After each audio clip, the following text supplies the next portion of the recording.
All right, you've tuned in for the inside track, the real deal on who's shaping the future. Welcome to the deep dive. Great to be here. Today, we're really getting into it, the 2025 AI race. And it's looking like a proper clash of titans. DeepMind's Gemini versus Meta's LLaMA 4. Definitely the matchup everyone's watching. Exactly. Yeah. And you're here because, let's be honest, you want to know who's actually pulling ahead in this, relentless pace of innovation. Yeah, the speed is just... It's incredible, and it can be hard to sort the signal from the noise. So we've pulled together some key sources to try and get some clarity. Okay, what are we looking at? Well, we've got some foresight from Georgetown's School of Foreign Service looking at the big AI trends for 2025. We've got to look at Google's Gemini API pricing, which tells its own story. Then there's a detailed comparison between Gemini 2.5 Pro and DeepSeek v3.1, really technical stuff. And crucially, a direct performance showdown, putting LLaMA 4 against the other big players, including Gemini. And I see we also have Meta's side of the story on some of those LLaMA 4 benchmark results. There was some chatter about that. That's right, their official response. Plus, we're looking at how Google is actually deploying Gemini through Google Cloud's Vertex AI platform. And we're digging into the details directly from Meta via the LLaMA 4 model card on GitHub. Okay, so a good range of sources.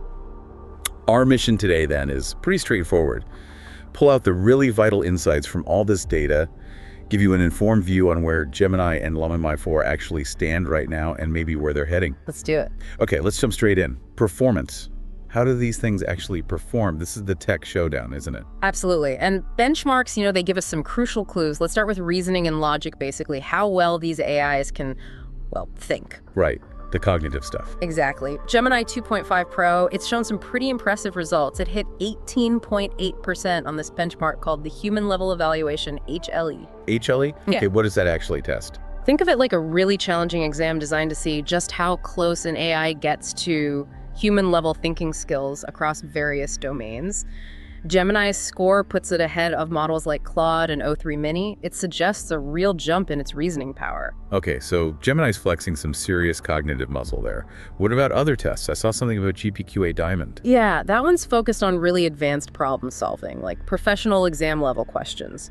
Gemini 2.5 Pro scored a very strong 84% there. That even beat Grok 3 Beta. 84%. That's high. A strong indicator for advanced reasoning. Now, the sources mentioned DeepSeek v3.1 also has strong reasoning, but maybe more in specific areas. That seems to be the case. Strong, but perhaps more specialized. But this is where it gets really interesting comparing it to LLaMA 4. How does LLaMA 4 stack up on that GPQA Diamond test then? Well, LLaMA 4 Maverick scored 69.8% accuracy, and the Scout model got 57.2%. Ah, okay. So if we're looking purely at that specific benchmark for advanced reasoning, then Gemini 2.5 Pro does seem to have a noticeable lead, yeah. It suggests that for those really complex, knowledge-heavy problems, Gemini might currently have the edge. Interesting. Okay, reasoning is one thing. What about another critical area? Coding and math. Yeah. That's huge for practical applications. How do they compare? Super important, absolutely.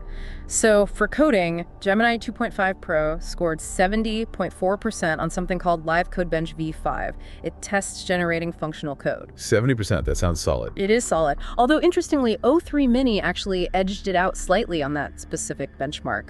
Now, DeepSeek v3.1 is making a big push here. They're reporting a 60% improvement in Python and Bash coding over their last version. 60%. Wow, that's a massive leap for DeepSeek. It really is. Shows how fast things are moving. And the sources mentioned something about their coding styles being different, Gemini versus DeepSeek. Yeah, that was an interesting point. Gemini 2.5 seems to produce cleaner, more readable code. Yeah. Easier for humans to understand and maintain, which is great for teams. Right, maintainability. Whereas DeepSeek v3.1 apparently excels more at the really complex, tricky algorithmic challenges. Maybe less readable, but powerful for specific hard problems. So like one's aiming for clarity, the other for raw algorithmic power. Makes sense. How does LLaMA 4 fit into this coding picture? LLaMA 4 looks very strong here too. The Maverick model got a 77.6 pass at 1-up on the MBPP benchmark. MBPP basically tests if the AI gets the code right on the first try. And 77.6 is good. Very good. It actually outperformed the big LLaMA 3.1405B model on that. And on Live Code Bench, LLaMA 4 Maverick scored 43.4, though that test period was October 2024 to Feb 2025. The Scout model also did well on MBTP, scoring 67.8. Okay, so LLaMA 4 is definitely a major contender in coding too. Not a clear win for Gemini then. Doesn't look like it, no. Strong performance from LLaMA 4, especially on that first try benchmark. It's competitive. All right, let's shift gears again. Multimodality. This feels like where everything's heading. AI understanding text, images, audio, video. How do they stack up here? This is an area where Gemini 2.5 Pro seems to be, well, really pushing the envelope according to our sources. They highlight its advanced capabilities across the board. Like what specifically? Understanding video, processing, and even generating audio, analyzing images, creating images, and importantly, smoothly switching between all these different types of data. True multimodal integration. Okay, that sounds comprehensive. How does DeepSeek compare? DeepSeek v3.1 is described as mostly text-based. It has some image capabilities, sure, but not that same breadth or depth of multimodality that Gemini is aiming for. So Gemini is positioned as the multimodal specialist here. Yeah. But LLaMA 4, wasn't it designed to be multimodal right from the start? You're spot on. LLaMA 4 was trained from day one on text, images, and video. It's baked in. And does that show up in the benchmarks? It certainly seems to. LLaMA 4 Maverick performed really well on image tasks. Chart QA, which is understanding charts and graphs, it scored 85.3. Impressive. And Doc VQA, understanding documents, it hit 91.6.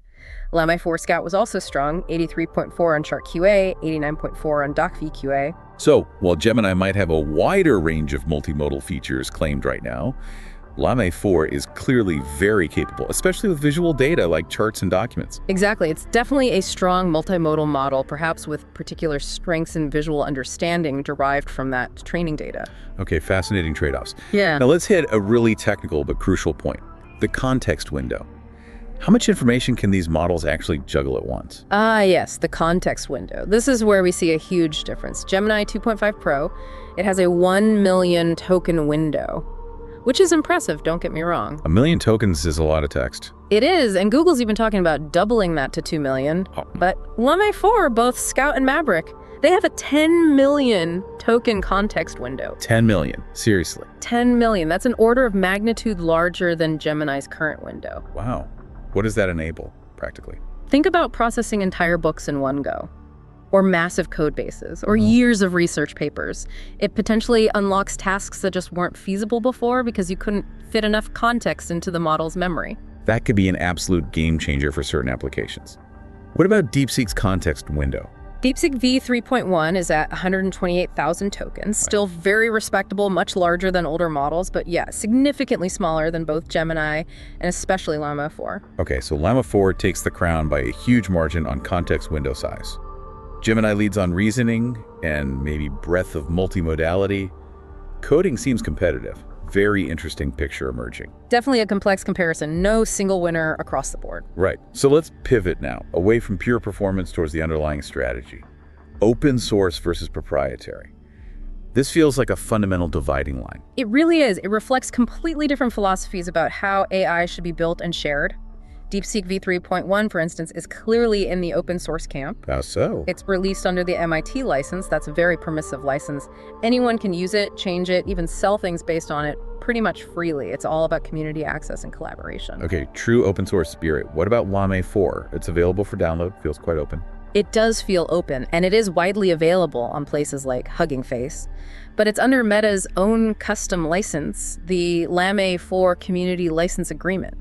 So not MIT. What's the difference? It means while it's available, there are specific terms and conditions, especially around commercial use. It's more like controlled open access, maybe. Still fosters a big community, but Meta keeps some reins on it. And they have different LLaMA 4 models available, right? Scout, Maverick. Exactly. Scout and Maverick are out now, offering different capability levels. And there's a bigger one, Behemoth, that's still in training, apparently. Okay, so a tiered, controlled, open approach for LLaMA, which leaves Gemini 2.5 Pro. Firmly proprietary. Access is through Google's API. The code, the model weights, the architecture, that's all kept under wraps by Google. It's the traditional closed source software model. So we've got the full spectrum, totally open DeepSeek, managed open LLaMA 4, and closed proprietary Gemini. What are the big implications of these different choices? Huge implications. Open source like DeepSeek aims for rapid innovation via the community. More eyes on the code, potentially faster bug fixes, broader experimentation. The wisdom of the crowd. Kind of, yeah.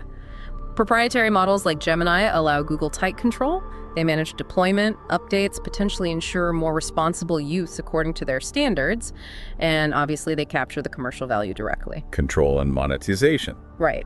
And LLaMA 4's approach tries to get some benefits of both. Wide access to spur innovation, but with enough control for Meta to manage commercial use and maybe guide ethical considerations. A middle path. So which is better? Well, that's the billion-dollar question, isn't it? There's no single answer. It depends entirely on what you value: speed, control, cost, community, specific use cases. It's a major strategic divergence in the industry. Yeah, fascinating to watch unfold. Okay, link that to the ecosystems around these models. It's not just the AI core, it's the tools, the platforms. Google versus Meta, again, battling for developer hearts and minds. Absolutely. Ecosystem is key. And Google, with Gemini, plays to its strengths here. Massive existing infrastructure. Like Google Cloud. Exactly. Gemini is deeply woven into Google Cloud platform, Vertex AI specifically, plus integrations with Chrome, Android, Firebase, all their developer tools. If you're already in the Google world. It's a very smooth on-ramp. Makes sense. Very convenient. Vertex AI offers all the tools for building, customizing, deploying Gemini, and they have Google AI Studio as a free tier for testing things out. It's a very complete integrated package. So Google's leveraging its existing empire, basically. How does Meta compete with that for LLaMA 4, given its different strategy? Meta's going for breadth and community rather than deep integration into its own platforms like Facebook or Instagram, at least for developers. LLaMA 4 is on llama.com, hugging face places where the wider AI community gathers. Reaching developers where they are. Precisely. And it's not just Meta providing access. Other API providers, Together.ai, Fireworks, Deep Infra, they offer LLaMA 4 too. That gives developers choice and avoids vendor lock-in to some extent. More flexibility. Yeah, and the more open nature could lead to more community-built tools, plugins, extensions, a different kind of ecosystem, potentially more diverse and less centrally controlled. So Google, deep integration, betting on its existing ecosystem. Meta, broad availability, betting on community and openness. Two very different plays for developer adoption. Exactly. It'll be really interesting to see which strategy gains more traction in the long run. Okay, let's zoom out further. Long-term impact. How is this Gemini versus LLaMA 4 race actually shaping the future of AI itself? Well, that Georgetown analysis we looked at had a great term, system-to-model innovation. System-to-model innovation. Yeah, the idea that the ecosystems around the models, the tools, the platforms, the developer communities are becoming just as important for driving progress as the core AI models themselves. So it's not just the engine, it's the whole car and the road network. That's a perfect analogy. It's about the whole system enabling innovation. The sources also talk about the AI commoditization thesis. Commoditization, meaning AI gets cheaper and more common. Essentially, yeah. The idea that core AI capabilities will become more like utilities, affordable, accessible.